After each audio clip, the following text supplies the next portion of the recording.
I'm reading an article about paganism. I'm doing this because Vincent is supposed to be reading an article about paganism, and this is it. So he is asking the question why it is more logical to believe in just one God as opposed to more than one. I believe he now understands why the Abrahamic God has to be transcendent, and any suggestion by any Jew or Christian or Muslim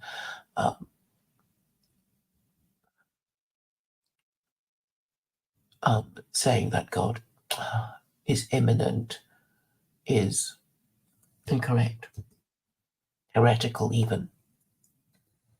Um, Spinoza, the first secular Jew, claimed that the universe is God, and he was excommunicated for heresy.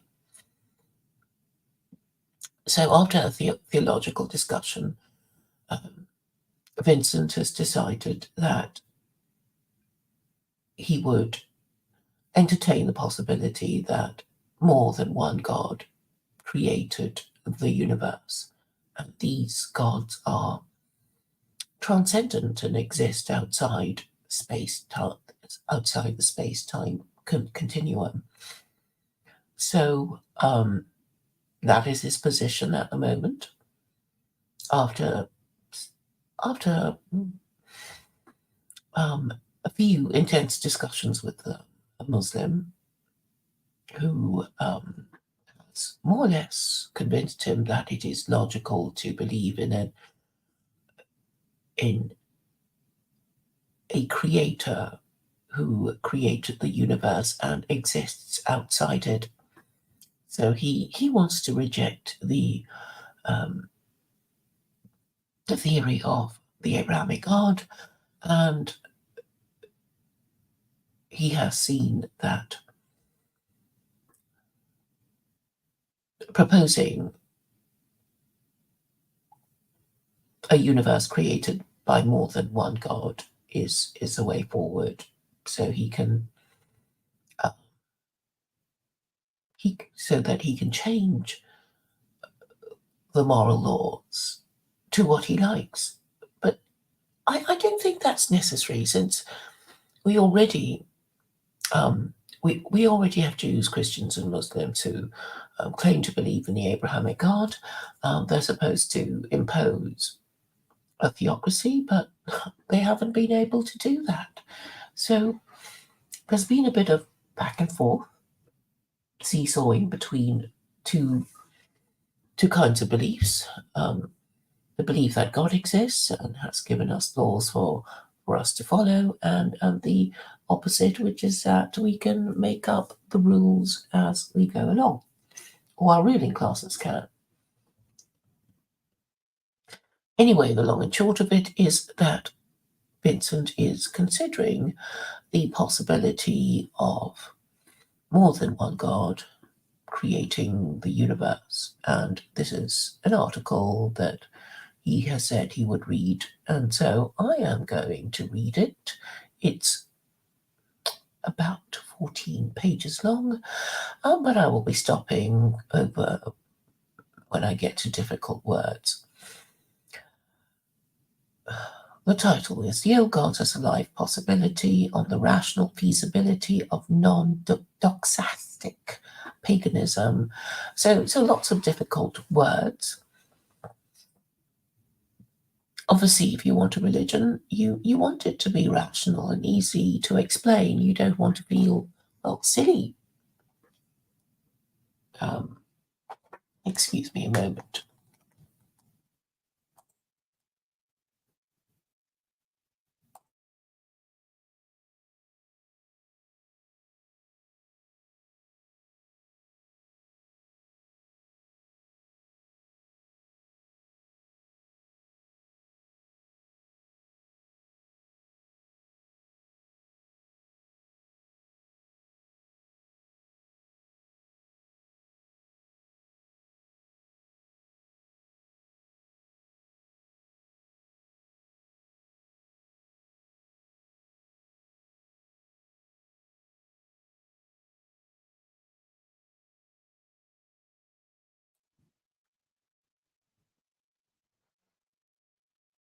As I was saying, if you want to subscribe to a moral system, you want it to have a strong and simple narrative that makes sense, so that you can attract lots of supporters, so you don't feel silly like Christians feel silly for having to defend the Trinity.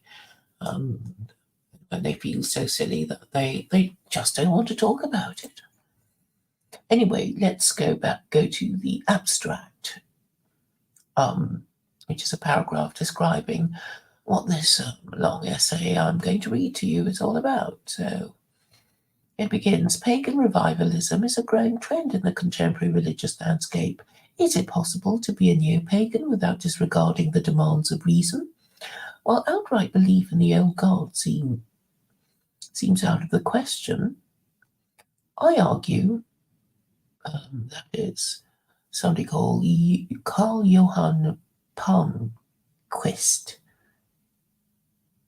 a Swedish academic in the Department of Philosophy at Lund University in Lund, Sweden.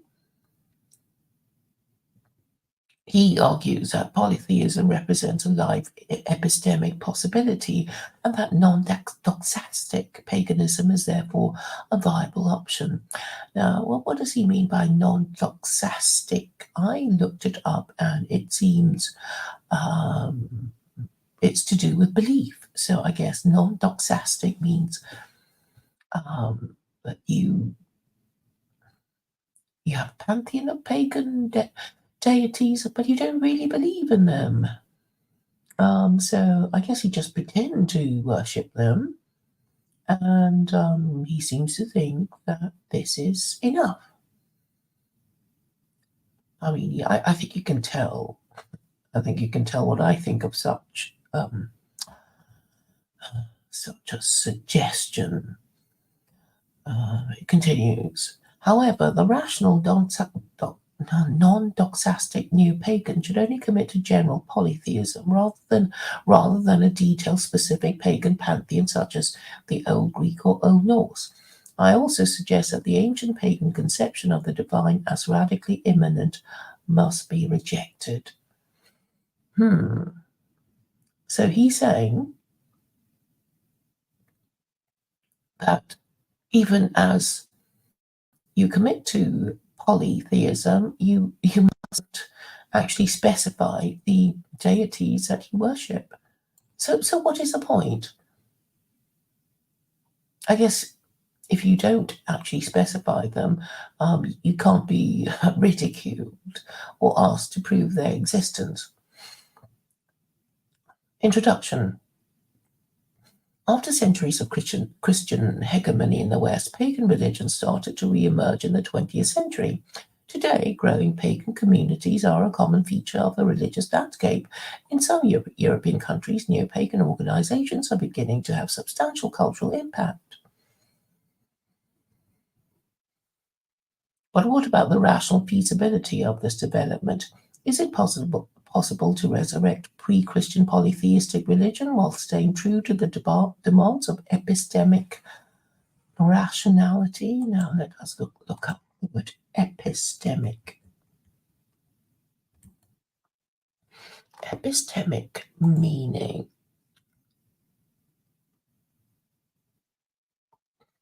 relating to knowledge or to the degree of its validation.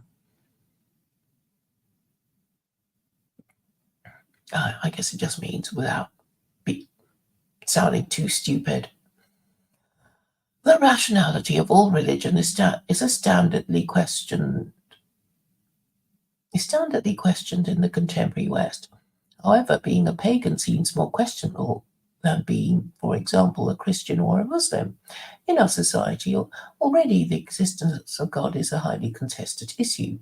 For clarity, I use God with an uppercase G exclusively for the monotheist conception of the divine. The pagan revivalist has not one but several gods whose existence no one has believed in for centuries, and whose existence even Christians and Muslims sternly deny. I am somewhat summarily going to assume that literal belief is out of reach here. It seems unrealistic to envision that And oh, Norse revivalists could be an epistemic position which allows for rational outright belief that the Nordic gods literally exist, that there are extra mundane realms like Valhalla, that one can work magic with runes, etc. Fortunately, outright belief is not the only positive truth normed attitude one can take towards religious propositions. According to non-doxasticism, a realist religious stance need not be based upon belief, but only on some epistemically weaker attitude like hope or acceptance. Ridiculous. To be rational, a non-doxastic commitment requires that the subject regards a religious worldview as a desirable epistemic possibility in the relevant sense. In what follows, I assess whether a non-doxastic commitment to paganism can be epistemically rational by considering whether the central idea of pagan polytheism could represent an epistemic possibility for a philosophically and scientifically informed contemporary subject. While contemporary paganism has been investigated by sociologists and scholars of religion, it has received little attention from philosophers. This is regrettable since paganism contains ideas and perspectives which differ markedly from those associated with traditional monotheism, providing fresh challenges for philosophers of religion and an opportunity to broaden the field beyond its traditional limits. In this article, I take some first steps towards giving pagan ideas the philosophical attention they deserve.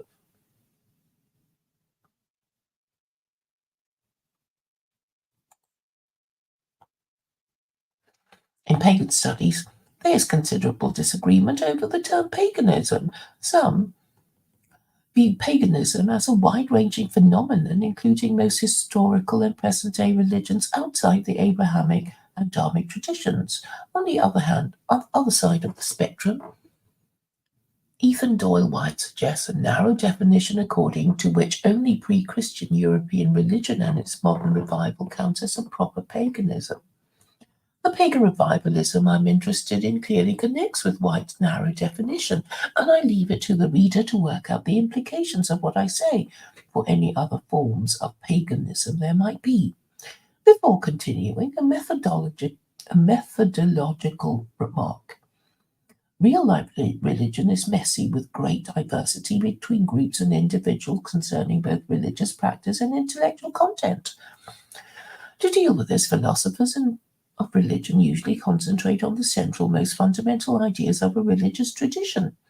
Instead of discussing the rational feasibility of being a conservative Lutheran in contemporary Norway, we discuss whether perfect being theism is a sustainable position. I follow this standard approach and assess the rationality not of real life revivalist pagans, but of the central idea of pagan polytheism. For religion centered on gods, the question concerning the existence of these gods is surely the most fundamental for assessing its epistemic rationality. Obviously, there are other important pagan ideas as well, such as animism or corpo-spirituality, but it is unfortunately outside the scope of this text to address them all.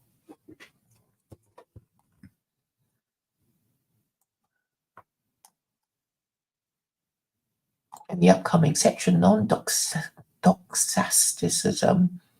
the notion of a life possibility, the non-doxastic approach is presented in detail. In What is a God and How Should We Understand Polytheism, I clarify the notion of a God and argue for what I view as the most plausible interpretation of polytheism. It is followed by polytheism and the arguments concerning the existence of God, where polytheism is assessed by comparing its epistemic status with that of perfect being theism. In the last major section, is a world permeated by the divine a live possibility? I address the special pagan conception of the divine in terms of radical immanency. The text ends with some concluding remarks. Non-doxasticism and the notion of live possibility. Non-doxasticism is a truth-oriented realist approach towards a religion which rejects a traditional assumption that religion must be based on belief to be rational. The central idea is that belief can be substituted by an epistemically weaker cognitive pro-attitude such as acceptance, assumption, or hope. The traditionalist Christian believes that God exists, whereas the non-doxasticist hopes or accepts this proposition. Can the pagan make a similar maneuver to secure a rational basis for her religious life? A preliminary remark. Most accounts of non-doxasticism come in terms of faith. Non-doxastic faith is analyzed as a composite attitude, where a cognitive pro-attitude takes the place traditionally held by belief. This way of formulating non-doxasticism might bother the pagan since the term faith is heavily associated with Abrahamic religion.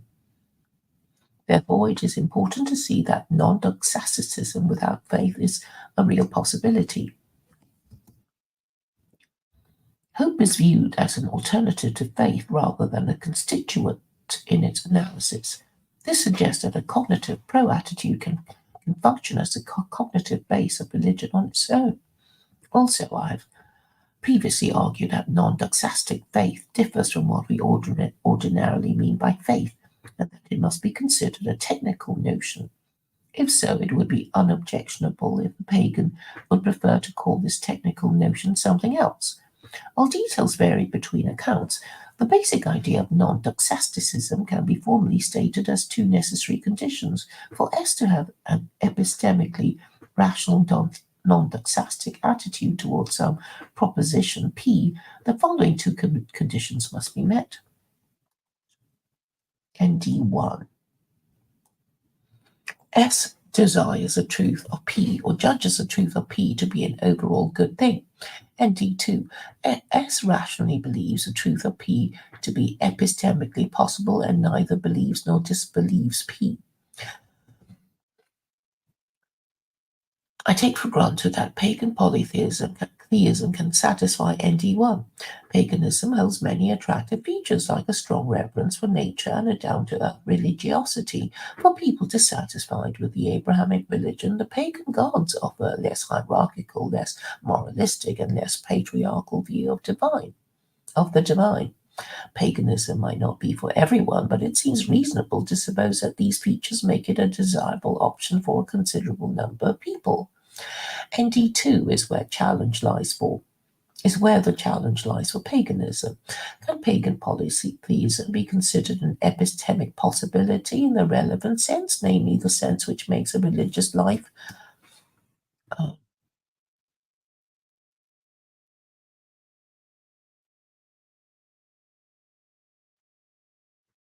sorry, I've lost my place. Which makes a religious life possible? Some proponents of non-doxasticism prefer a very wide definition of epistemic possibility and only demand that P is neither known nor justifiably believed to be false. Others opt for a narrow sense, requiring P to have a non-negligible probability of being true. Since a religious life requires a notion of epistemic possibility, which can serve as a rational ground for action, we have good reasons to prefer the narrow sense. Consider the following example. My sister moves around a lot and we have lost contact. I do not have any outright beliefs concerning her whereabouts. Last we spoke 2 years ago, she lived in Chicago, but she was dissatisfied with her current work situation and planned to move to New York if things did not soon improve. From my perspective, it seems reasonable to assume that she is now in either Chicago or New York. These are epistemic possibilities in a narrow sense. Of course, much can happen in 2 years, and my sister can be literally anywhere in the world. Therefore, any proposition saying that my sister is in a geographical location represents an epistemic possibility in the wide sense. I do not really know what she has not moved to, say, the countryside of Bulgaria, do I? Only epistemic possibilities in the narrow sense allow for rational action. If I cannot get hold of my sister, I could search for her in either Chicago or New York, but not in Bulgaria. It would not be rationally justifiable to go looking for her in random places, even if her being in any random place represents an epistemic possibility in the wide sense. In what follows, I concentrate on epistemic possibility in the narrow sense, and I henceforth use the term live possibility to avoid conflation with a wide sense. Live possibility. P represents a live possibility for S. If S rational, if S rationally believes that P has a non-negligible probability of being true. Given these considerations and my focus on polytheism, the question regarding the rationality of being a contemporary pagan can be restated as follows. Can pagan polytheism represent a life possibility for scientifically informed members of contemporary Western society?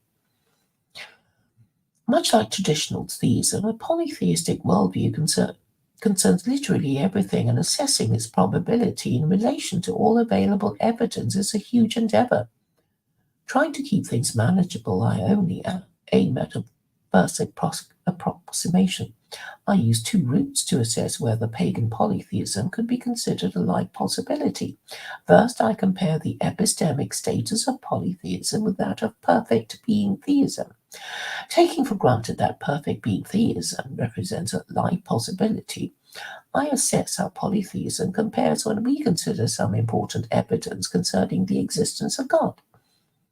If the evidence supports polytheism at least equally well, it too should be considered a live possibility. Second, I assess whether the distinctively pagan notion of the divine constitutes an obstacle for considering pagan polytheism a live possibility. An objector might be concerned that I move too fast in claiming that perfect being theism represents a live possibility.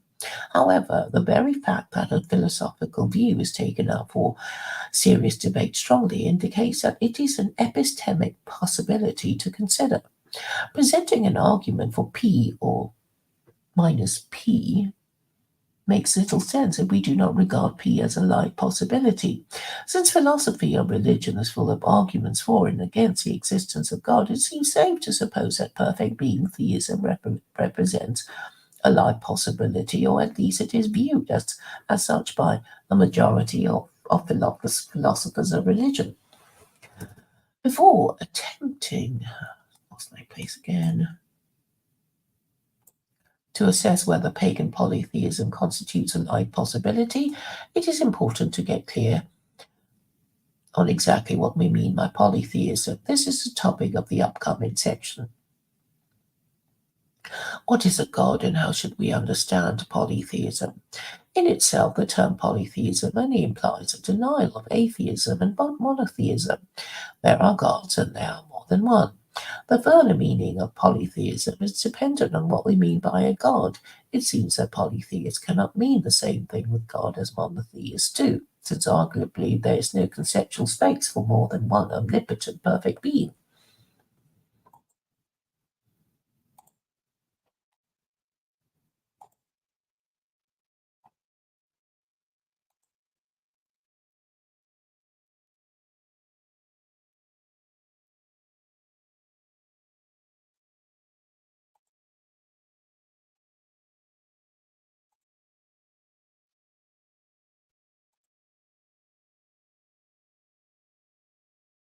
Where was I?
So, what I just read is important for Vincent. There is no conceptual space for more than one omnipotent, perfect being. I'm going to cut and paste it and send it to him.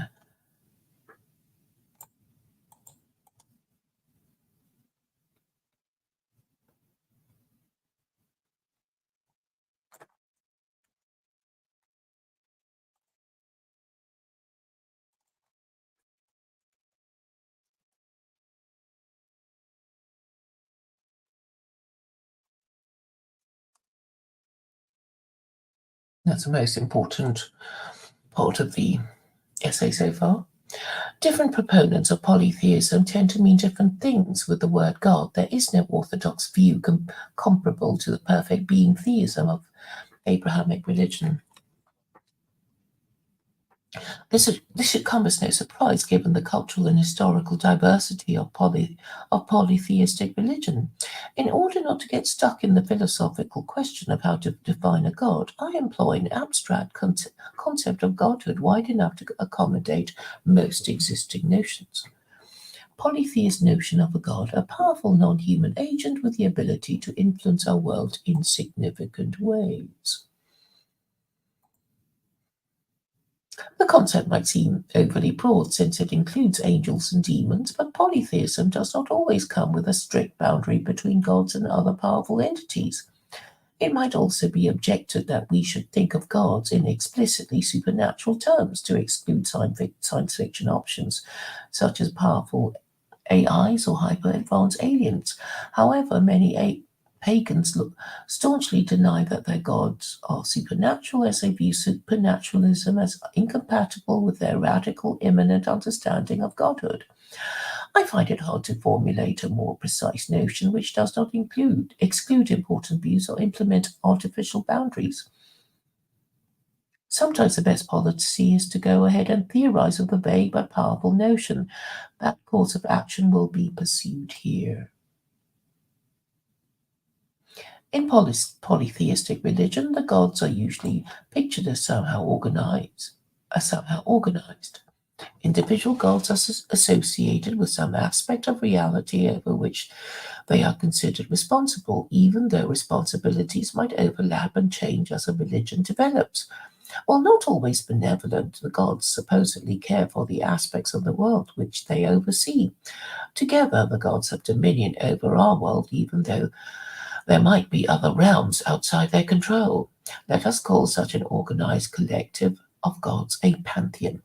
Pantheon, an organized collective of gods in control of our world, where individual gods are associated with and, in some sense, control specific aspects of it. Clearly, there might be gods as without there being a pantheon, like gods who do not take part in governing the world, or gods who are not associated with some aspect of reality. However, polytheistic religion almost always comes with their gods organized in a pantheon, and since a pantheon is religiously relevant in a way other alternatives are not, I will leave such possibilities aside. When we ask whether polytheism is a live possibility, we must carefully consider what it is that we are asking. Are we only asking whether it could be the case that any pantheon? Are we only asking whether it could be the case that any pantheon exists? Or is the question whether a specific pantheon, like the Old Norse, could exist? The first question asks whether polytheism could be true in a general sense, the second in a specific sense. General polytheism, a pantheon exists. Specific polytheism, a specific pantheon, P, exists. General polytheism might feel a bit dry and abstract as compared to specific polytheism. But there are strong theoretical reasons for preferring the former. The truth of general polytheism is entailed by the truth of any conceivable specific polytheism, so that if any pantheon exists, general polytheism will be true. It is the most probable view, except in the highly unlikely scenario where only one specific pantheon represents an epistemic possibility. The specific polytheist also faces what might be called the intra-polytheist problem of religious diversity, which the general polytheist escapes. She needs to handle the existence of other pantheons in other cultures, pantheons which differ in significant ways from her own. While the Indo-European pantheons like the Greek or Old Norse share some similarity, pantheons like the Egyptian or the Aztecs differ markedly. If the gods are real, how come other cultures worship other gods? What reasons could we have for accepting the Norse pantheon while rejecting the Aztec? I can think of two possible ways in which the specific polytheist might handle this objection, but both seem unsatisfactory. First, the polytheist might claim that her own pantheon is the only pantheon which represents a live possibility. If so, she needs to explain how there can be such a major epistemic asymmetry between different polytheistic traditions that only one deserves to be taken seriously. Monotheists claiming to be in a superior epistemic position as compared to other religions standardly explain the asymmetry with the help of revelation. But revelation is usually absent from polytheistic religion, and it is hard to see what could take its place. I hear Vincent. Hello, Vincent. Hi, have you been reading the paper? Yes. Okay, I saw what you said. You said there's not a room enough for more than one omnipotent, but the gods that I'm suggesting are not omnipotent. So, Well, why bother then when we can, when we already know that the Abrahamic God is omnipotent? well, it doesn't have to be. I mean, look, I don't want to talk about, I don't want to be accused of doing anything other than bringing forth the possibility of polytheistic deities. That's all I'm doing. Okay, I mean, were you listening from the beginning or enough of it No, to what did understand? she say? What did she say? Um, the basic okay, this paper begins with that thing I quoted to you that if there's one there's not going to be more than one omnipotent being because the omnipotent being wouldn't tolerate having another one around, right? So we're agreed on that, are we? I mean, it wasn't something I made up. Well, I mean, I heard it. I sent it to you, and it's in this paper that you sent me. Hold on, wait, I need to go out and come back in.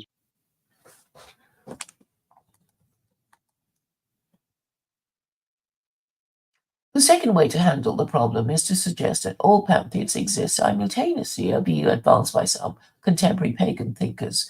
There are at least two major problems with this ecumenical solution. First, the worship of a pantheon tends to rise and fall with the culture it is part of.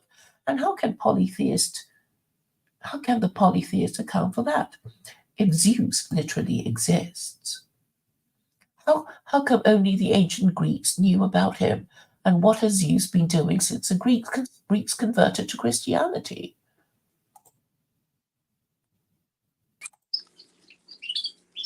Let me just finish this paragraph.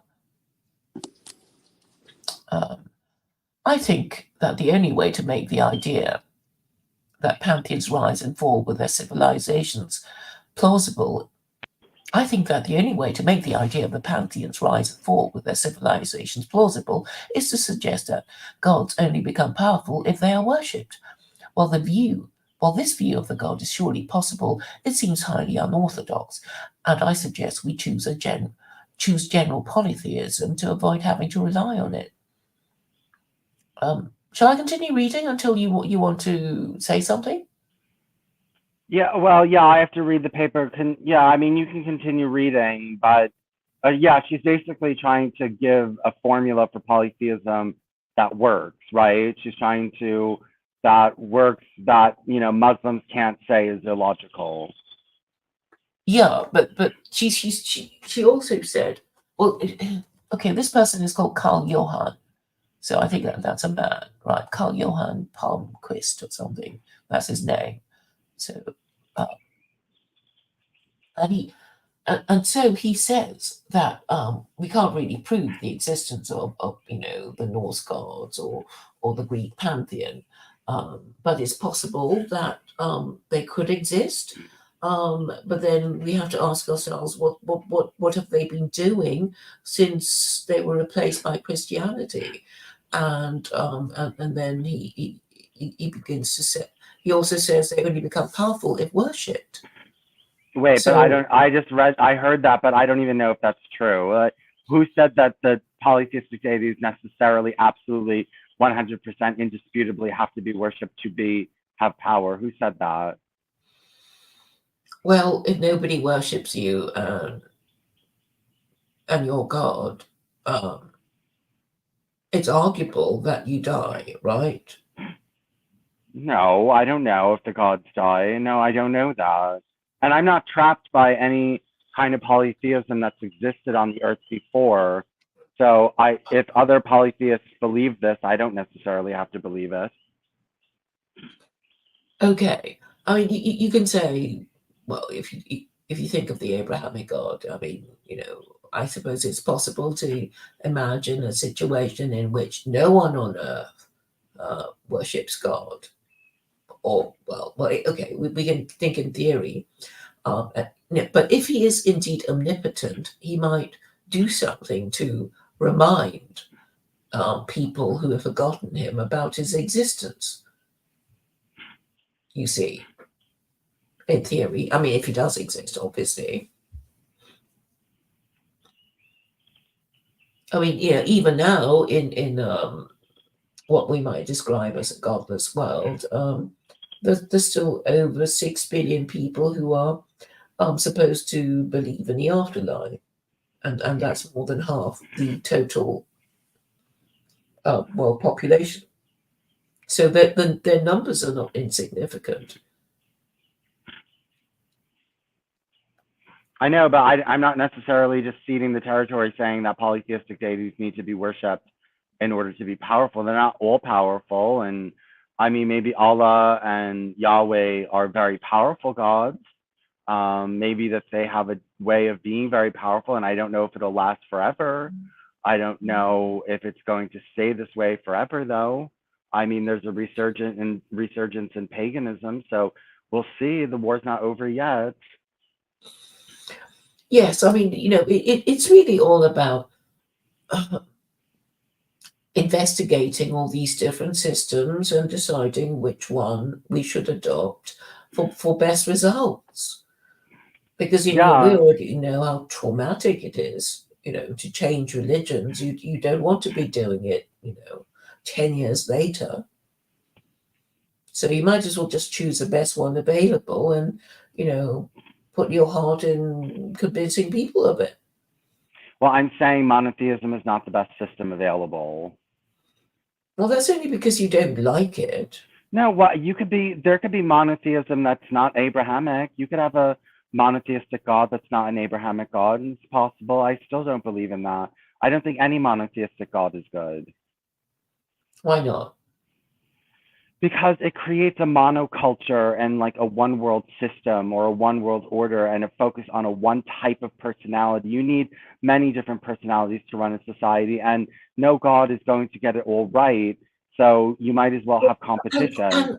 An omnipotent God would get it right. Okay, but I don't believe that. Well, I don't believe he got it right. If God is omnipotent, well, okay, first of all, if God is omnipotent, he is obviously evil, but I don't think that he's omnipotent. Even Kolkov said that even Islam cannot discount a limited God, because as long as God was powerful enough to create the universe, you can't prove that he's all powerful. There's no way to prove he's all powerful. So, you don't even need to believe in that. That's not logically necessary. So, I'm sorry. Could you say Okay, that again? I it's didn't not really it's get that. not it's not logically necessary to believe that the monotheistic God is all powerful. As long as he was powerful enough to create the universe, he didn't need any more power than that, and you can't prove he has any more power than that. So you know, you choose to believe in an unlimited God because you just want to basically say that the monotheistic version you were given is correct because God is omnipotent, but omnipotent and all these other different kinds of things, omniscient and all knowing and all good, but you can't prove that he is. Yes, so we did have this conversation earlier about, well, you know, okay, the concept of the Abrahamic God exists, but does he exist in reality? And I'm and we have this exchange about would you like to believe that good is rewarded and evil punished? And okay, so my thesis is basically that we're more likely to um, get to a good society with laws that do punish, um, you know, that are fair, that through obeying God's laws, and we would be more likely to obey God's laws if we believed in his existence. And then, you know, we would have a stable society going on from generation to generation, having more or less the same laws, instead of, you know, having our ruling classes changing the laws as they go Well, along. no, yeah, I know if you want an evolving order that changes over time, then you're going to want polytheism. If you want, well, I mean, Claire, I mean, anyone could set up their monotheistic God and create a law and say, well, you just don't want to believe in my monotheistic God because you don't like his laws. And, you know, what Well, if that would be true then, wouldn't it? well, no, so I could set up a monotheistic deity with a set of rules, and maybe you don't like them, and then I would just tell you you don't want my God because you don't like his rules. Yeah, yeah. So Okay, so you're admitting the only reason you would deny a God is because you don't like his rules. yeah, that's why I assume that of everyone.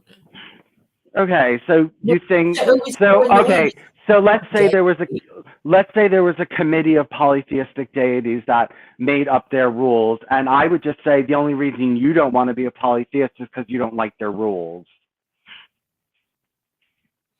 No, I would. Yes, the only reason you don't want to be a polytheist. After I allowed to answer, I reject polytheism because I don't think we should. Okay, we should have the policy of choosing the best available system if we're being rational.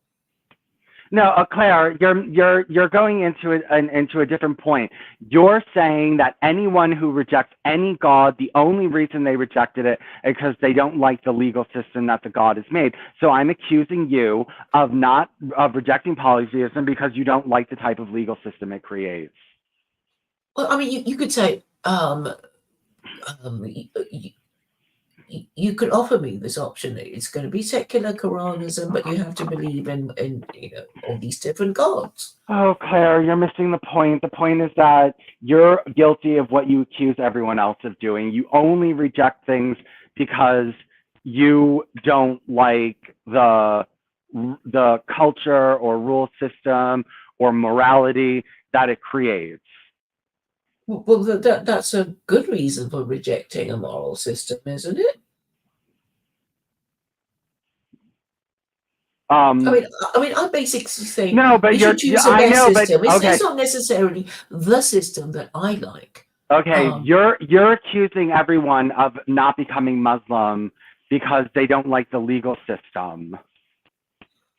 Well, I'm not even Muslim, but I'm saying, in my view, in my humble opinion, the Quran is the best available guide to humanity, and okay, that's an opinion. The Abrahamic God is the most powerful being conceivable. That's why you choose to believe that. First of all, it's not illogical to say God is not omnipotent or God is not all powerful. Maybe he's just powerful enough to do what he's got to do. You can't prove to me that God doesn't need to be all powerful. Why do you choose that? Why does it need to be? You know why you choose that? Because you want to be able to say God's law is perfect without question. Because if God was limited, we could question he's not all good, he's not all knowing, he's not all powerful.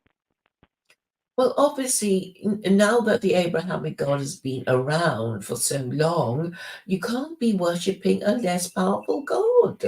Yeah, Because of the Jews and the Well, Muslims will be laughing at you. I don't care what that's not a reason, because Jews and Muslims laugh at you is not a reason to like give up on your system. I mean, the point is that I'm not letting you just get away with Allah is omnipotent, omnipotent, all good. You're just saying that. You can't prove that. That's not a logical, rational, it's not based in rationalism. If Allah was strong enough to create the universe, he didn't need to be all powerful. If he's not all powerful, I don't even see why if you're all powerful, you have to be all good.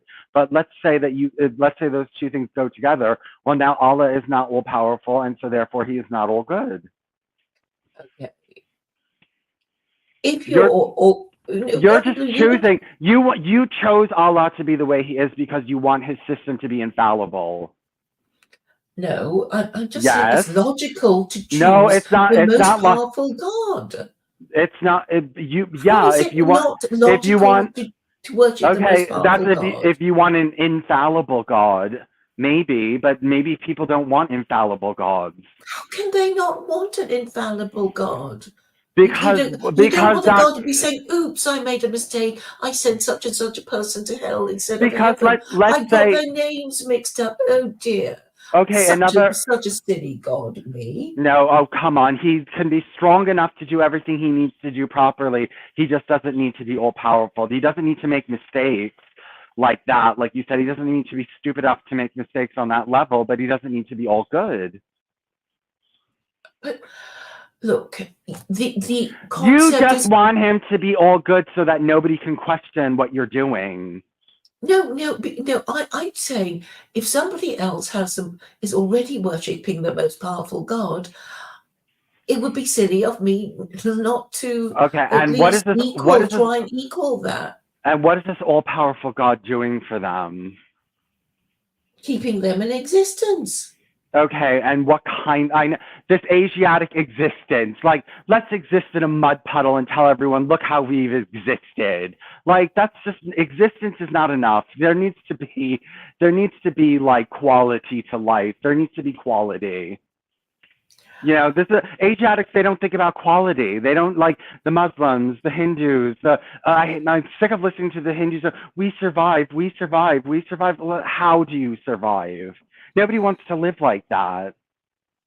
Well, people don't have a choice. I mean, it's like, you have your life, you try to lead it as best you can. No, yeah, well, Claire, the ability, they're not going to just kill themselves. The ability to question your legal system, I think, should be there. And I think that you should be able to not feel as though you're committing an immoral act by questioning your God's legal system. So make it a fallible, or at least not an all good or an all knowing God, so that so the system can evolve. It's practical. It depends. It doesn't. No, yes, it does. It depends on, you think that Sharia is the perfect system, but for someone who doesn't believe there's any perfect system, then you don't want an infallible, omnipotent, one all-powerful God. Look, Sharia is, I think, the best system available. I mean, is it perfect? Is it perfect or not? Okay. But, I mean, it would, do a whole bunch of things and get people married. Make people marry before having children and stay together. Okay, that will do. Okay, well, you can have all that and still add or subtract from that system and you've added and subtracted from Sharia. You don't have to worry about wine. You don't have to worry about pork. You can marry a polytheist. You've amended it to your own will. So why can't other people amend Sharia to their own will and just say, well, some of its ideas are good, but I want to fix it here and I want to fix it there? What if somebody says, I like Sharia, but I don't like the inheritance laws that women get half? I'll just fix that little piece. You know what I mean? What's wrong with doing that? I mean, obviously, I can't just say, oh, I have this wonderful interpretation, and here's my selection of my favorite verses. I have to do it systematically and do it properly. Because Why? Who said that you have to do it? Who said that you can't just say these A, B, C are good from Sharia, but I don't want D? Because then it would just be my selection, and people will say, So, oh, yeah, because I mean, I want to do it properly. I want people who people like Muslims I want them to think yeah, I'm doing you're it properly. you're doing this for Muslims and trying to do it properly, even though you're an agnostic. Yeah, because I want them to think at least she's trying to do it properly, and she's doing it better than all those caliphs who crashed and burnt. Yes, that's what I want them to think. Not, oh, Okay. here's a selection of Claire's favorite Quranic verses. No. Well, I'd like to be able to still steal elements of Sharia without adopting all of Sharia. Okay, but you won't have this purist methodology that people can say, oh, that was how we should have done it. But they'll be saying, oh, there's this, this Vincent who's decided to cherry pick from a book. Okay, well, the only people that would say that would be Muslims, but perhaps other people who aren't Muslims would say, hey, this sounds like a good system, and yeah, I think Sharia is good, not all of it. Some of it's good. Let's adopt some of it, not all of it. Like, if you're not a Muslim, you don't have a problem. You wouldn't have a problem if you thought the laws were good, at least on an individual basis. You just don't need to accept the whole thing wholesale. Okay. So, I mean, obviously, I have to do things as well as I possibly can, and I think that just doing it properly in the way that I imagine God would have wanted us to do it, if He exists, must be the best way. So that's how I'm going to do it. No, you're imagining that you know what God wants. No, And I'm just saying that the commandments of Allah, capable of being made into legislation, should be made into legislation. That's all I'm saying. It's nice and easy to remember. okay, and what if someone says, I don't want women getting half the inheritance of a man? What if somebody says that? Well, if you're not Muslim, you don't have to go by the Muslim inheritance laws. Okay, well, it's okay. So you're saying they don't. Okay, then okay, the wife tapping verse. They don't like it. They say it shows superiority of the man over the woman in a level of ownership. They don't want it. What the wife beating verse? You mean? I call it wife tapping because Muslims pretend as though this is about hitting your wife with a tissue. Or smacking her on her wrist. It could be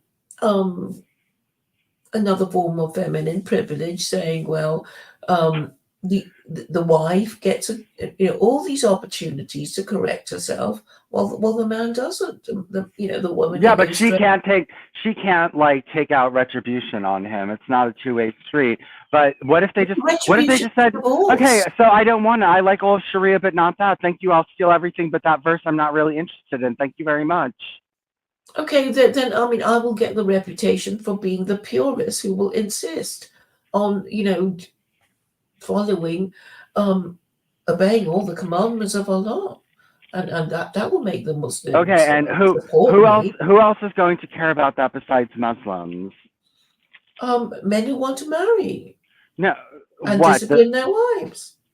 No, who is going to care that the Sharia is not pure besides Muslims? Well, I think if you're not Muslim, you think, well, I have a particular methodology. I'm not just making it up as I go along, and that my methodology is consistent and makes sense.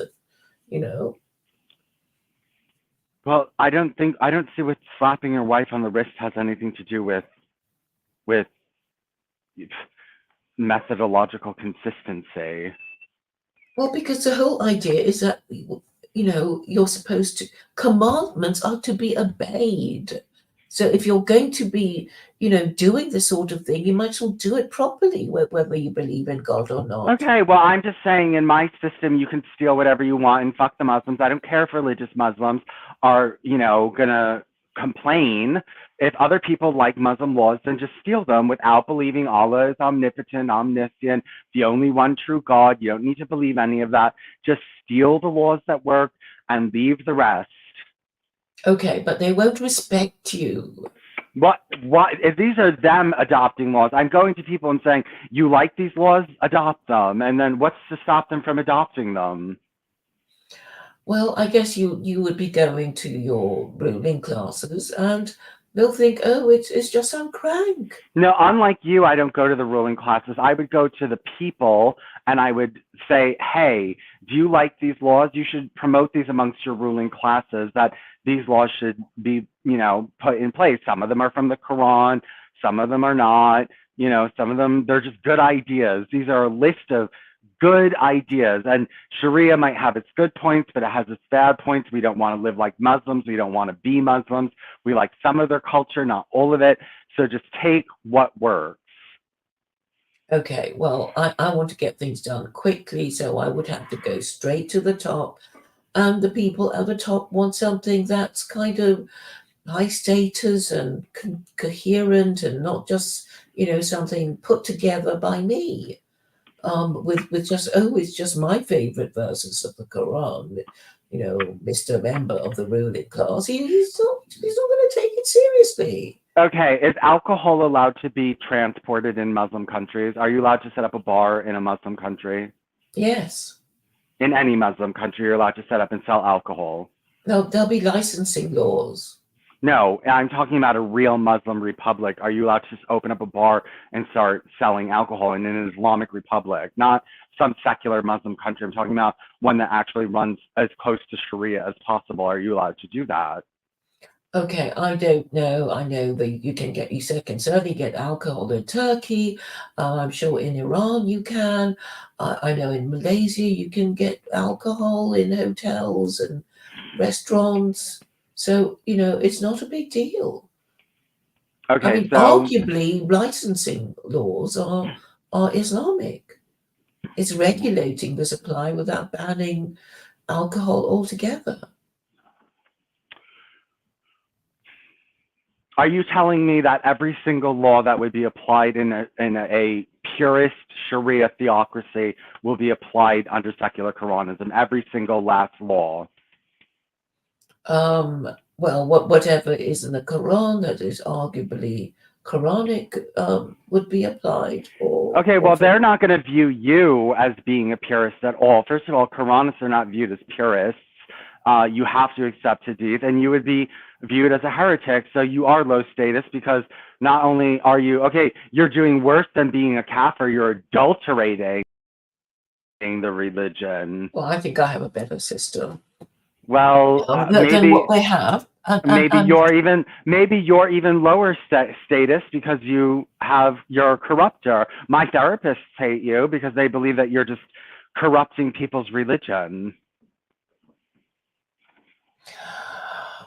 Well, it is a legal system. I don't claim to have created a religion because I am studiously indifferent to what people believe as long as they obey the law. And I don't know what else I can do to emphasize that secular Quranism is only a legal system. It's not a belief system. But I would expect Yes, Muslims but yet to you spend a lot of support time it. talking. You spend a lot of time talking about God.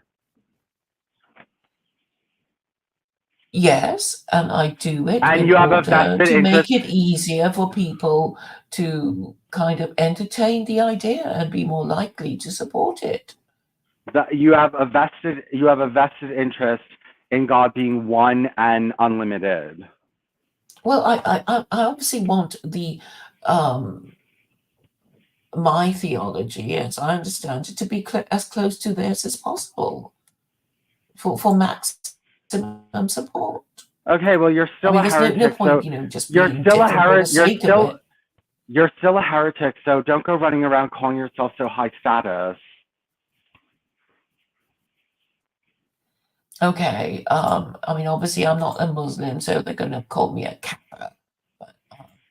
But I am being No, conscientious about all the you do is interpretation. all you do is talk about status, but you're a heretic.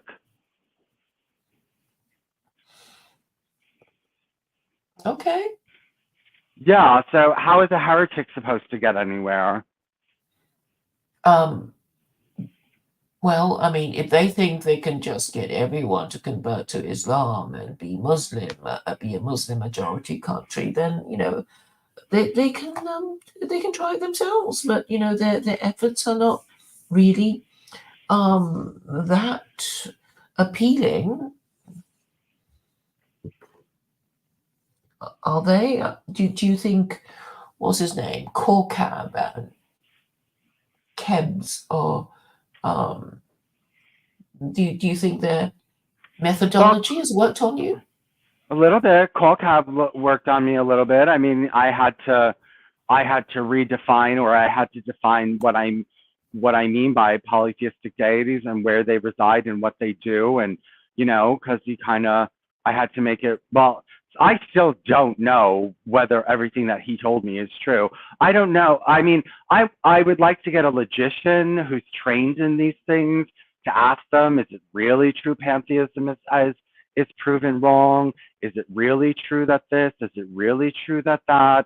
You know what I mean? I'm just going on pretending that what he told me is true, but Okay, which bit do you find a bit dodgy? what are you talking? No, it's not. No, I don't find it dodgy. It's just I'm saying there's alternative explanations to what in particular? to an all-powerful monotheistic deity. Well, I mean, the point is that nobody can think of a deity more powerful Oh, but than you the don't need Abrahamic to. God. You don't need to. You just, that's just a tool to make him infallible. That's just, you're just saying that because you want him to be all powerful. It doesn't do anything for you. It doesn't, he just, it's not like Allah's coming out of the sky for you because you believe he's all powerful. He doesn't do anything for you. Okay, we've discussed the Trinity and why I think Christians had to make Jesus co-equal, co-eternal, and co-substantial with God. Do you remember my explanation? Yes, because the Jews are like, yours is just a man who died, and so they said he needs to be God in order to keep up with the Jews. And everything is about keeping up with the Jews, with these people, including the Muslims. They want to out-Jew the Jew. Yes. This is their whole shtick, to out-Jew the Jew, to be more Jewish than Jews are, and To beat them at their own game. yes, to be more Jewish than the Jews. Well, I mean, to be fair, the Abrahamic God, existed before Jews came into being. No, he didn't. There was no record of him. Noah, Noah, in the times of Noah, No, there were there's no Jews. evidence that there was ever a god named Yahweh that was worshipped as a single monotheistic deity before the arrival of the Jews. That never happened. Well, we have to go according to their story, right? No, why? No, can you show me historically where before when the rise of the kingdom of Israel, where are there inscriptions of a monotheistic, all-powerful deity named Yahweh? When we discuss these things, we have to assume that these narratives are true in order No, to we don't. engage with We don't Jews. have to. This is the thing that we have to. No, we don't have to. Well, if we're talking about Jews, we have to talk about, when No, Jews he came didn't. into being. You're trying to make an objective fact that Yahweh existed before the nation of Israel was even invented. Well, that's how the story goes. What evidence do you have of a God being worshipped like that prior to the rise of Israel? Okay, of course I have no evidence, but I mean, Yeah. according to their story, Adam and Eve existed before Noah, and Noah existed before Okay, but that's a Moses. that's a fairy tale. I don't even understand why you're entertaining fairy tales like this. Well, I mean, obviously, all religions have some sort of story, and Okay, well, I'm people. not obligated to believe it, and I'm Okay, you obligated don't to. have to believe in it, but you were talking about Jews, so I had to address a time before No, Jews but came into being. you made a truth statement that Allah existed before the rise of Israel, and there's no evidence for that. Well, I mean, that's what the Muslims believe too. So they're Okay, not well, denying the story. there's no evidence for it. Well, anyway, Jews are around, and nobody is saying that Muslims existed before Jews or anything like that.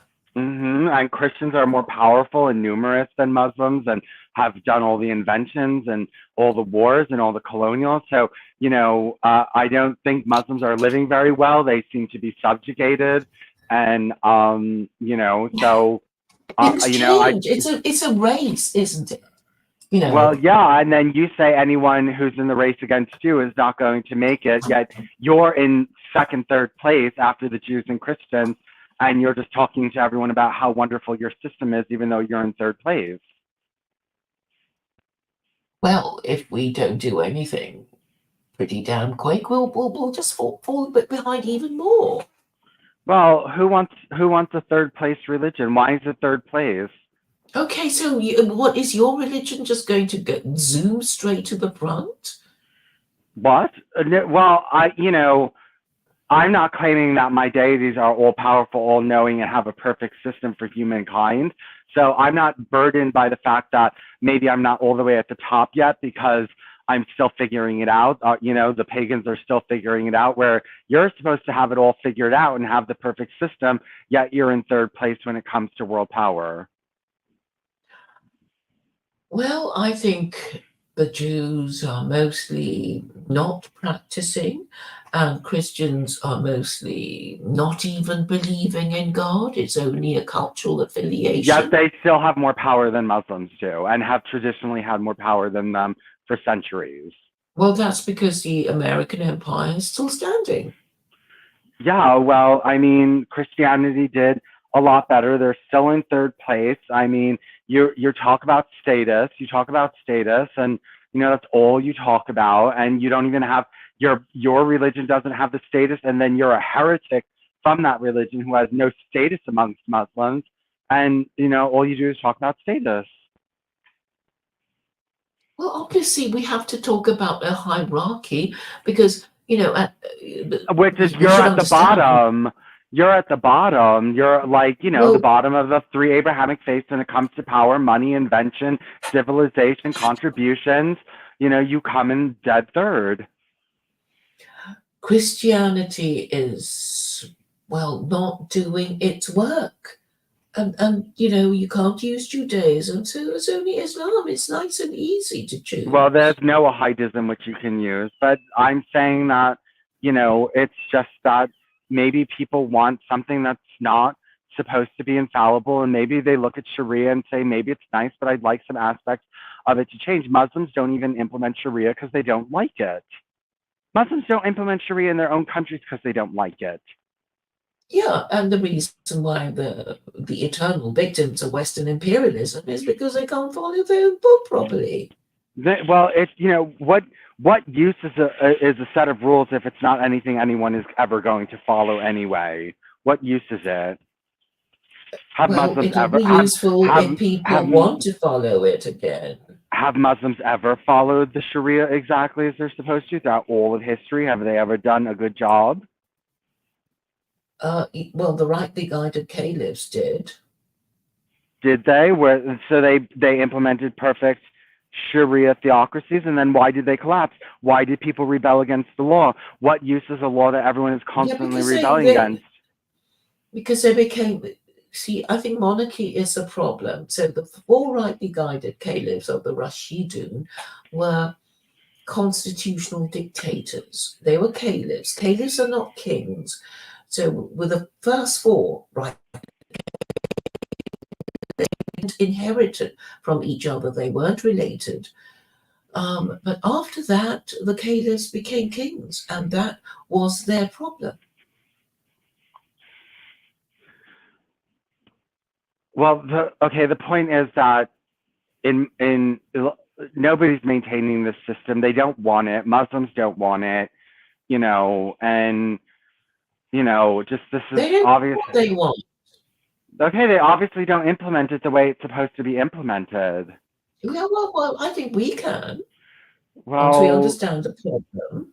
well, maybe they think that they might have a better idea, or don't fully like the system, or don't believe that it's infallible, and they just want to tweak it a little bit. So maybe if God is not all powerful, they will feel a little bit more inclined to tweak it a bit. Well, I think God has more time than us. Maybe He's just giving us a rope to hang ourselves with. It's like, well, he can wait. Time means nothing to him. We in our limited lifetimes would, maybe want to get things right before it's all over. I mean, why can't we be rational about it? Surely you know that you can't, off the top of your head, invent a religion that's going to wow everyone. Well, I know I can't.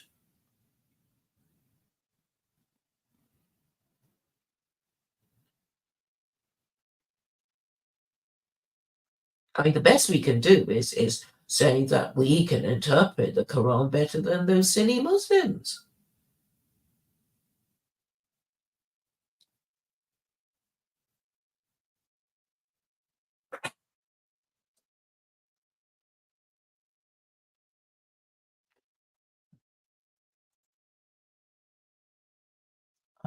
Hear you, Vincent.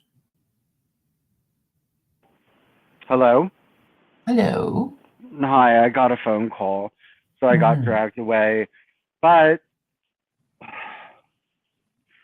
you can't prove it either way, so just choose the system. It depends on what kind of system you want. It's a preference. It's a preference. It's nothing more than that. It's a preference. A preference for what? For Or what? either an unlimited single monotheistic deity or limited polytheistic deities.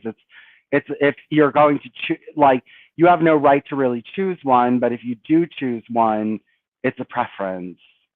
I'm sorry, what do you mean we don't have a right? Surely we It's all not, have a right. no, but you can't prove it either way. So whatever you choose is just your preference. It's not like anything you can say that, oh, well, logically it's more correct. You can only say, well, this is my preference. This is what my faith is. This is what I believe. And you've chosen, an all-powerful monotheistic deity, and I haven't. And that's just the fact of the matter. And the only reason But I you don't understand why would you choose a lesser god? Why? Because I don't want to deal with some God that's infallible who is sending me rules that I disagree with that I'm not allowed to change. Well, you can ignore them or break them discreetly. No, I don't want to. No, why would I choose a God who legislates against me when I don't even have to? I mean, it would be one thing if I had no other choice and that there was only one logical conclusion, and it was absolutely impossible to escape that Allah is the one true infallible God. That would be different. But since Well, you don't know. yeah, I don't know that. So why on earth would I tolerate laws that I don't like if I don't even know if these are really coming from God? I think you know why extramarital sex is forbidden in Okay, well, aren't I promoting a way around it? Yeah, but it's not gonna happen. Okay, you're just okay. I'm promoting a way around it, and I can promote a way around it because nobody can prove to me that these laws came from Allah. Well, we know that these laws, in some form, come from the Abrahamic God. The first version of it was Okay, no, in we did. the Torah. Humans could have made up these laws. They're not ridiculous. They're not like anything that somebody couldn't think of. No murder, no theft. Okay, what do you want, a medal? pagans outlawed murder and theft. Like, it's like, not that big of a deal. But, and even the So Hindus no had, idolatry is the most okay, interesting. okay. Well, the point is that why would I accept, if I couldn't escape the reality that Allah was God, okay, let's say that I couldn't escape the fact that Allah was God and infallible and all powerful and all good. Let's say I logically couldn't escape that fact. Well, then I would just accept that these were his rules. I might not follow them, but I would just accept them as his rules. And I would just say, well, I just am incapable of following his rules. But since I am not obligated to think that Allah exists or is monotheistic or is infallible or is all good or is all knowing, since I am under no rational logical obligation to think about those things, I'm not going to burden myself with thinking, oh, these are God's laws and they're against me. And so, I'm not going to burden myself with that. I'm just going to say, well, I'll just create my own legal system that works for me. Thank you very much. Why should I suffer under something that I don't even know really came from an all-knowing, all-powerful God? Well, there are all these people who believe in him. So what? I'm under no obligation. You can't prove to No, me no, that. you have the free will to reject God. Of course you do. No, I know, but But what is making you? I'm under no rational obligation to accept him. It's not like, I'm being illogical here. Well, It's that not like, was what Cap was trying to tell you. no, And you were being illogical, and no, camps were doing the same thing, and that's why you got so annoyed. no, that wasn't call. I had a long conversation with Call Cab, and you weren't there, and it was on his channel, and he's the one that gave me all this information. He was able to tell me that God doesn't need to be unlimited. You can't prove that. That's just a piece of Islamic faith to believe that, and he hasn't given me a suitable explanation as to why the gods can't be limited and many. So he's the one who told me that. It's not illogical or irrational. Can you prove to me that God needs to be all powerful? He made this universe. He's done everything in it. He's powerful enough to do everything that's happened in the universe. Why does he need to be all powerful? Even Call Cab says that he can't demand. That's just a faith that you have. You want him to be all powerful. That's what you personally want. Yes, yes, of I course, know, we so all do. don't tell people that they're being illogical when this is just your choice. Okay, I can tell you why it wouldn't be a good idea to That's believe as different. you. It's different. We're not talking about utility. We're talking about the actual what is logical, rational, plausible. We're not talking about utility right now. Okay, so we're talking about the logic of believing in the uncaused first cause. And that it's all powerful and one. Yeah, because you haven't been able to disprove that Okay, he and is not or you can't omnipotent. you can't disprove that he is powerful enough to create the universe, but not all powerful, nor can you disprove that there were many of them there in the beginning. You can't disprove those things. Yes, I suppose you could say just because he created the universe doesn't mean he's morally perfect or knows everything, and maybe he's gonna die soon. Blah blah blah blah. Yeah, I know, but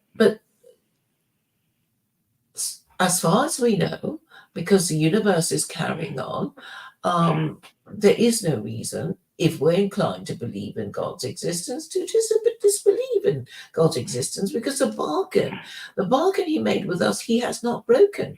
We're not talking about his existence. We're talking about his nature. He can be limited. He can be limited. Allah can be limited. You just don't want him to be limited.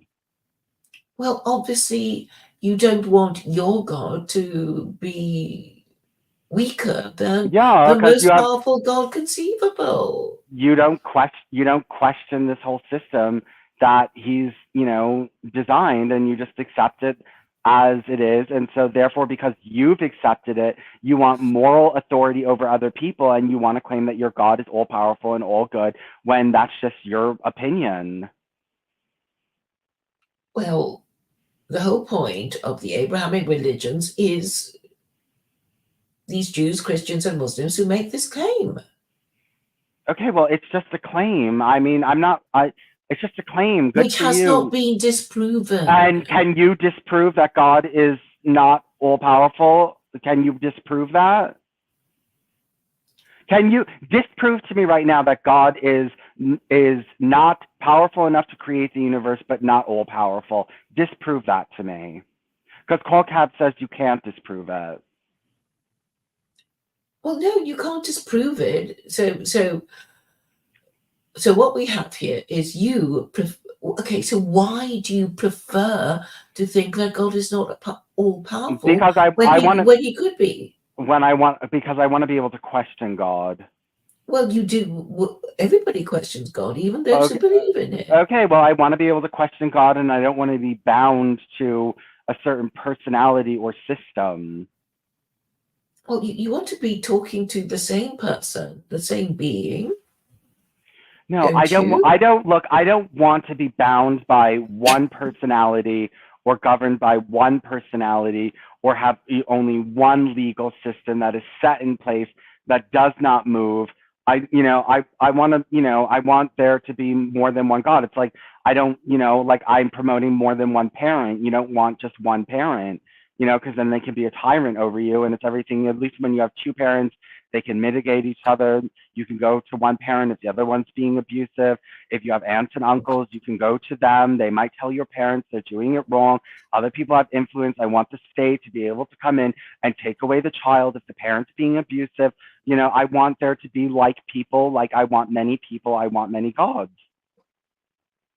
So you want the scenario that you proposed earlier, that a committee of gods created the universe and exist outside the space-time continuum. Is this your position? Yes. Okay, I can tell you why this unwieldy story is going to be difficult to sell.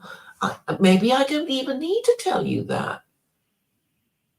It's going to be a bit awkward. It's like, oh, so Vincent Bruno on the 19th of September just said he's going to change the whole story and expects us all to believe it. No, first of all, I didn't make up that story. I mean, that man just wrote that whole paper to prove that polytheism is a tenable position. I didn't make this up myself. Yeah, okay, I haven't read the whole thing through, but he's basically saying that, he wants to make polytheism seem not stupid, right? Well, maybe he has a point. When I read the article, I'll know what he's saying, but I mean, maybe he has a point. And, first of all, no Muslim has yet been able to convince me. Colcab at first said that it was possible to have polytheistic limited deities as the multiple first causes, but then he took it back. But when he tried to explain it to me, it wasn't anything that sounded intelligible to me. Kebs couldn't make it sound intelligible to me. You can't make it sound intelligible to me. It's just... Sorry, what is it that is not intelligible? What you can't make it intelligible that it's impossible for there to be a committee of gods. Oh, let me try. So, you're saying it's not just the Abrahamic God. Are you going to say he's got a wife, he's got children, he's got slaves? Or what are you going to say? No, I mean, there's just different independent deities, independent causes out there. So you would have to make up a story about, this God created that bit of the universe, another God created another part, or something of that nature. You have to make up a story. So you've made up a story too. No, I'm just going by their story. I know, but somebody else made up a story. I'm not getting into this fight about whose story is more plausible. That's not what the point was. Eventually it will be. No, but okay, you cannot look. If a bunch of scientists can work, if 100 scientists can work to make a product, and 100 gods can work to make the universe. Well, you have to prove that. Okay, well, you prove your point, but you always say it can't be disproven. So everyone else has to prove their point except for you. You're already getting annoyed because it's like No, because you're not. Because you're not understanding the point. You're not able to prove to me that multiple. You have no rational, logical explanation as to why a committee of gods who are limited could not have made the universe. A group of limited scientists can make a cell phone, so I don't see why a group of limited gods could make I'll a tell you universe. why. I'll No, tell you Claire, why. tell me why. So basically, you're saying that there's God 1 and God 2, and now you have to say, well, what does God 2 do? You have to make up a story. There's No, no I don't. getting around Need. it. I don't need to go assign it. I mean, I don't need to assign which god has water, which god has fire, which god has air. I don't need to go and assign that. All I need to say is that there were a committee of. I'm not making up a religion. I'm just positing. I'm just saying you cannot disprove what I'm saying. Obviously not, but Okay, well, I'm not we creating. know why you are doing this. I'm not naming the polytheistic deities. Well, I'm But doing. this person said Okay, you I'm better doing it. not get into I'm specifics. I'm doing it because I don't want a god, any god, even a homosexual god, to be infallible and beyond question. Even if the one true God said that there should be nothing but gay orgies all day, I still wouldn't worship him. Okay, but I mean, very wise. But I mean, if this God were perfectly moral, But then he's you not. okay. Well, this is just theory. Okay, if he were perfectly moral, what possible objection would you have against worshiping him But if he's he was not good? okay. But I don't believe he's perfectly moral, and I don't. I don't Okay, want. okay, I don't that's look. sort of your problem. I don't want the God. I don't want the God of gay sex to be perfectly moral. This has nothing to do with anything except for the fact that you want a pluralistic system. The God, if there was a God of gay orgies, I would not want him to be infallible.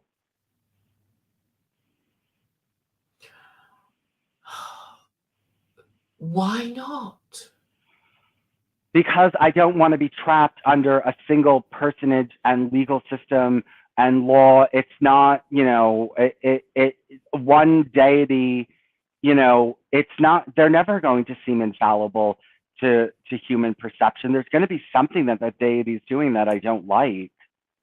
Okay, but you're not God, are you? There'll be something about that. There'll be something about the god of gay orgies that I don't like, and I don't want to be trapped under him, and I don't want to live in a suffocating society where it's hard to escape him. Well, I think we can do, in a way, quite a lot of things that we like to do. No, well, I don't know what all his laws would be, and I doubt that they would be perfect for controlling I've already humanity. explained to you that secular Quranism would accommodate people No, like you. So no, I don't look, even. I know, but we're talking. Claire, you're changing the subject. The subject is that I don't want any god to be all powerful. Any god, even the god of gay sex, I don't want them being all powerful. There is no God of gay sex. If there was, I wouldn't want him being all powerful. You want your opinion to be all powerful. Not all powerful, no. I mean, other people can mitigate my opinion. How could my opinion be all powerful? I mean, I can't force everyone to take on my opinion or force my will on every single molecule of this universe. No. No, but you will be guided by your own opinion. So what? But it might not be correct. Okay, well, I don't know that Allah is correct either. So if I don't No, even, he's supposed to be, but you're okay, not. I know, Nobody but you're expects you to be perfect. okay. But Well, people expect God to be I don't perfect. expect God to be perfect either. There's things I don't like that I see about Islam that I don't think are coming from a good a good all-powerful God. And I would say the Could you same give thing. an example of what you see that you don't like? Well, obviously the anti-homosexuality. But people, you already know the reason. People Look, want not to. every. Look, fine. Go straight people go breed like you always do behind bushes, and leave us the fuck alone. If we want to be homosexual, let us be homosexual. Yeah, but the thing is, if you allow people to be gay, then more of them will be gay, and there will be a Not all of demographic them. Not all of them. No, the only reason we have a demographic problem in the West is because of birth control, not gay people. It's because straight people don't want to have children anymore. Don't blame it on us. But it's all part and parcel of the same thinking, which is there is no harm in having extramarital sex. Let's make it legal. Let's fornicate. Let's, etc. So that's what's happened, and I know you don't like it because you think, well, obviously the sky doesn't fall in when you have gay sex or sex with somebody not your spouse. But eventually, the harm is manifested. Well, I know, but I've said that I'm introducing mitigating technology, mitigating social structures. I haven't done them yet, but I'd like to be able to work around that rather than just submit to it. Work around it. If like I said, the artificial womb, surrogacy. Work around it. Be creative. Come up, invent something. You know what I mean? I can't think of every single little aspect of Sharia law that I don't like. Okay, so slavery. So then I don't like the slavery system. I don't think anyone should ever be a slave at any time. You conquer a region, kill all the males. Leave the people there, let them till their own land, give them their own land. Don't take their land from them. Don't turn anyone into a slave. Don't turn anyone into a slave. You don't need slavery. You don't need it. It's not necessary. It's necessary for work there because look at the state of Western society now that they gave it up. That they've got this welfare Claire, state. You're trying to make me seem immoral because I don't want slavery. Well, I'm just saying it's obviously I'm an immoral person because I reject Sharia because there's a slavery option in the system. Well, the whole idea of these laws is that you're meant to obey them. So I'm saying I will obey them. Okay, well, I'm just saying that you're not gonna kowtow me, or you're not gonna moralize with me being like, you don't believe in slavery. You just don't want Allah because he allows slavery. Yeah, maybe that's why I don't fucking want Allah.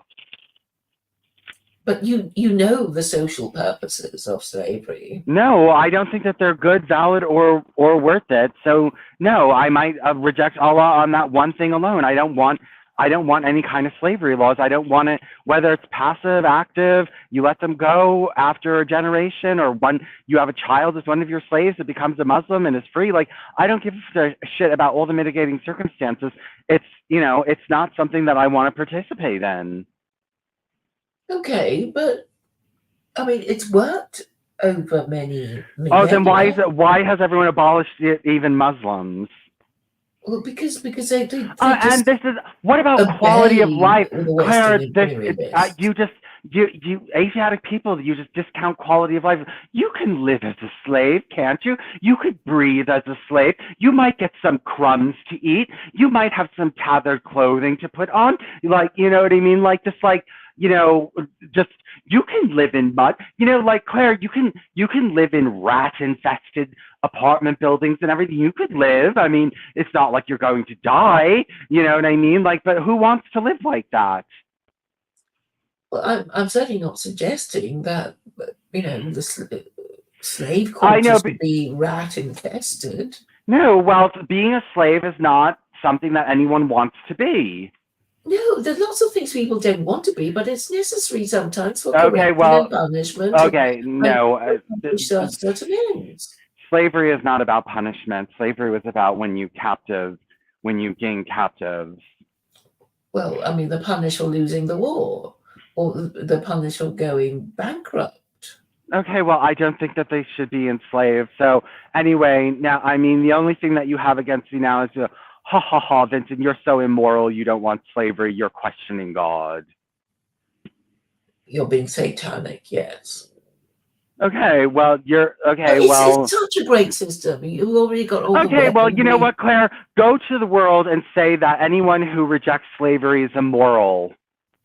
Yeah, because they're being disobedient. Okay, well, that's your message to the world.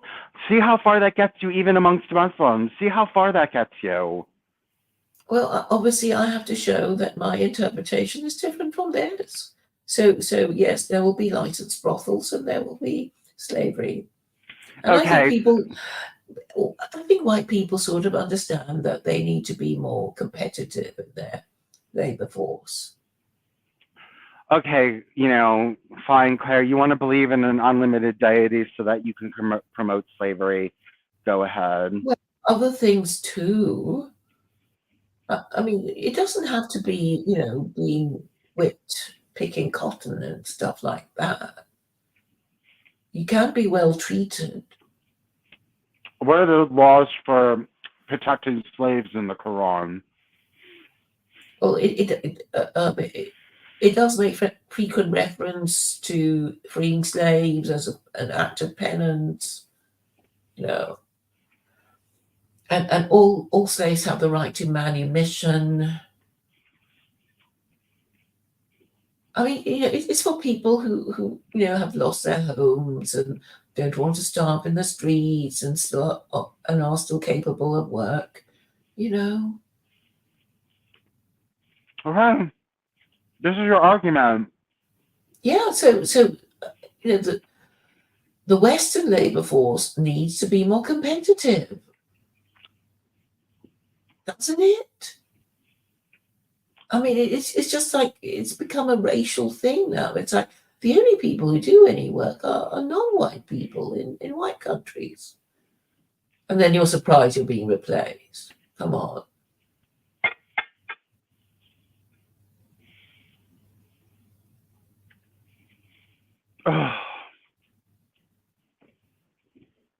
Well, you know there are, what's the word, systemic problems in Western societies.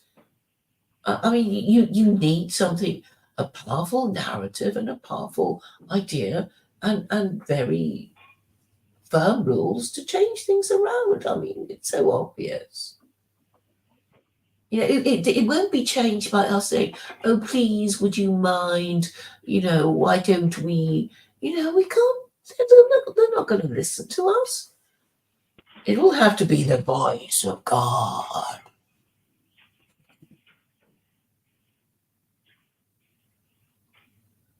Through us, I guess. I mean, I don't know why you can't get with a program. I mean, you understand the whole system anyway. Okay, well, I don't want to be forced to say that slavery is the perfect system from our law. It's just a necessary institution, like marriage. It's like actually, maybe a lot of people didn't want to do it, but they sort of realized that if most people were not encouraged to do it, well, very few people would end up doing it. And it sort of we'll come to this stage where we suddenly realize why all the rules were there in the first place. We are the ones suffering from the consequence of not. Okay, I don't think the reintroduction of slavery is what's going to help this world. Okay, we can argue about that. So I don't believe the reintroduction of slavery is going to help this world. So I don't want Allah to be all perfect because I just don't want to think that I'm the bad person for rejecting slavery. Well, but I don't want to. I don't want to think that. I think most people in the West, in America, if you went to them and told them that if you want to believe in God, you have to believe in the institution of slavery, they would say, "Well, I don't want to believe in that God." Okay, but you'd have to sell it to them in a different way. Like, well, slavery was what made America great. Wasn't God. It? Okay, well, Claire, you know what? Go around to people and tell them they're immoral and hate God because they hate slavery. You don't have to love it or hate it. It's just an institution. It's a bargain. Okay, it's a barbaric institution that's not. You shouldn't own. You shouldn't own another human. What if you're a slave and you want to run away? Are you allowed to run away? They're already owned by our government. Are you allowed to run away as a slave in Islam? Are you allowed to escape your master and run out into the desert? Is that legal? Oh, well, no, but you be okay? You're not. Would you be hunted down if you tried to escape? Well, if the owner felt they owned you, then I guess they'd hunt you down like a lost pet or something. Okay, But well, this is the world that your Allah has for us, and I'm saying no, thank you. I don't want to believe that this is an all-powerful, omnipotent, all-good, and all-knowing, powerful God who would, like, someone's trying to escape an abusive situation, and they're hunted down like a pet. You know. well, just to make sure it's safe and Oh, please, it escapes because working properly it again. doesn't want to live there. It doesn't want to live there. It doesn't want to be a slave. Well, okay, a lot of people hate their jobs, and probably if they didn't have to work, if they didn't Okay, need well, the if they money. run away, if they quit their job, they're not hunted down and returned. Well, the point about being a slave is that you somebody owns you. But look, I'm perfectly happy to accept that we're all the slaves of our government, because I suppose at at any time they can come for us and put us in jail or whatever, or take our stuff, because that That's is the power that's the government different. has over us. That's that's different. I mean, just saying that. Oh, you live in corporate slavery, so that means that we can introduce real slavery. That's like that's a retarded. This is why I would reject Allah, because that's just retarded. You live in corporate slavery, so let's just add real bondage on top of it. Well, it's a welfare state that really needs addressing, because it's not making people more efficient as workers. It's actually making more and more people become the clients of the welfare state, and not being productive citizens, because slavery is the most effective form of lawfare. Hmm. Anyway, Claire, I do have to go now. Okay, thank you for coming. Okay, Oh, bye.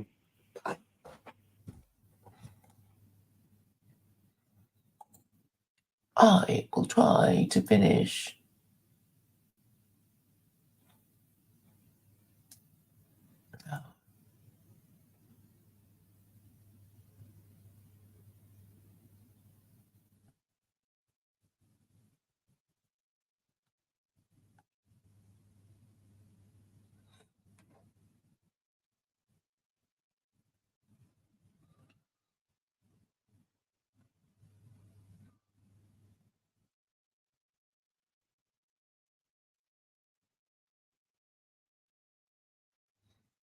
Okay, I won't read it out. I guess I'm a few pages in. I can read it to myself.